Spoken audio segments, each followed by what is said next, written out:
Halo semuanya, kembali lagi dengan kami Sobat Ayo Center. Gimana kabarnya? Semoga dalam kondisi yang sehat dan baik. Dan jangan lupa untuk tetap patuhi protokol pemerintah 3M, memakai masker, menjaga jarak, dan mencuci tangan. Jadi kali ini kita akan ngobrol santai dengan pendiri Ayo Center, Mas Yuda, Mas Eka Yuda. Oke, silakan Mas, perkenalkan diri dulu Mas.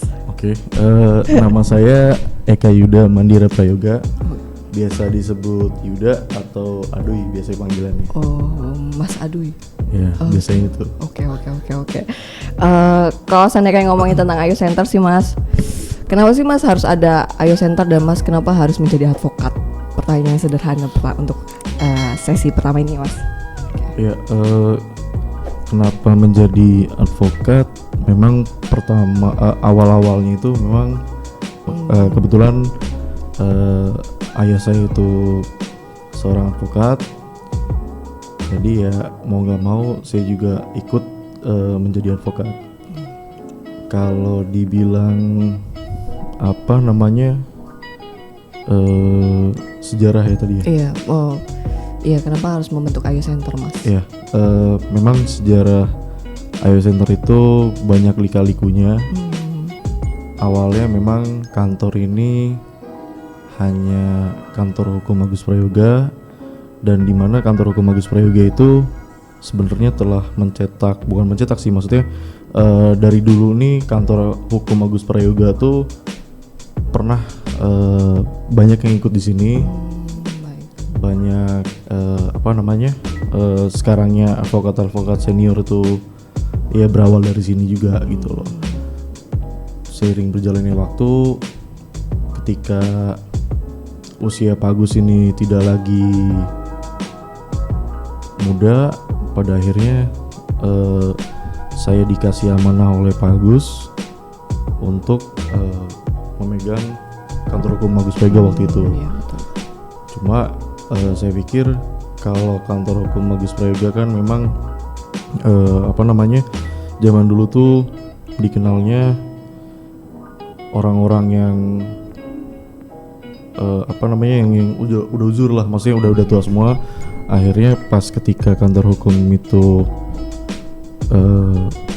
tinggal bertiga kalau nggak salah waktu itu, cuma ada Om Jamal, Pak Agus dan almarhum Tante Hera.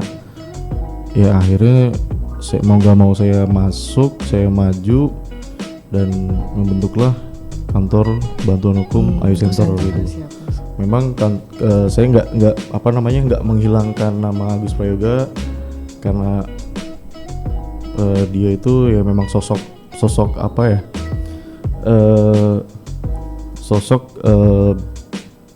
berdirinya kantor ini. Makanya Agus Ayo Center itu kan singkatan dari Agus Prayoga itu iya, Ayo. Ya paling kalau sejarahnya itu sih. Kalau misalkan dilihat lika-likunya ya memang banyak banget. Betul ya. Betul.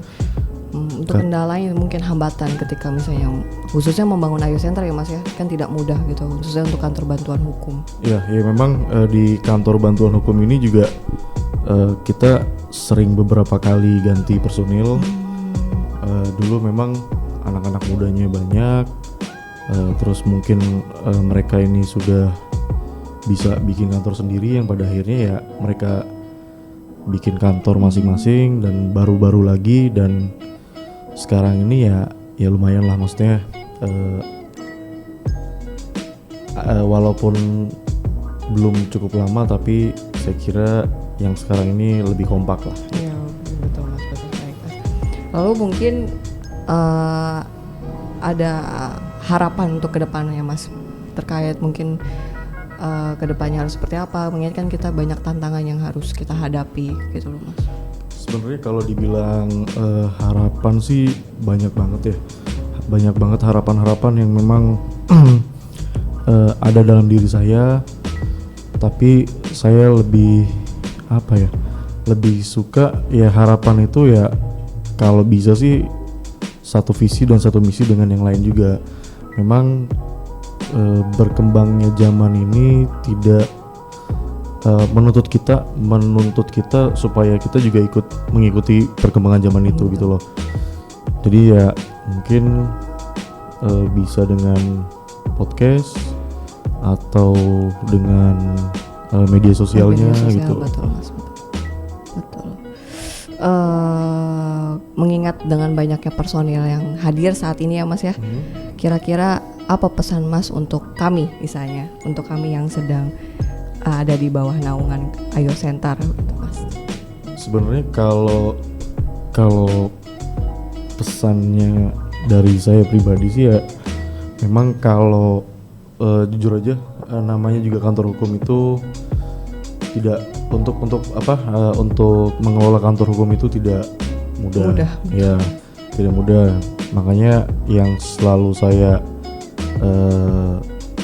kedepankan ke teman-teman yang ada di sini itu solidaritas itu wajib.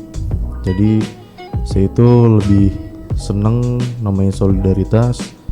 Jadi satu sakit ya sakit semua, satu senang semua. Dan itu pun berlaku di luar kantor juga. Makanya saya ini lebih sering ngajak anak-anak untuk teman-teman yang lain, ayo kita kumpul di mana, ayo kita, kadang anak-anak yang lain juga sering ikut ke keluar kota bareng. Jadi ya itulah namanya kekeluargaan itu di situ. Ya mungkin itu sih sejauh ini yang bisa saya sampaikan. Siap. Semoga berkah untuk kita semua. Terima kasih untuk teman-teman semua. Jangan lupa untuk selalu pantau YouTube kami, channel kami, karena akan banyak sekali informasi baru gitu kan, informasi hukum yang baru gitu untuk teman-teman semua. Dan jangan lupa untuk subscribe, like, and sharing. Jangan lupa komen juga. Oke, terima kasih Mas. Ya, sama-sama. Terima kasih.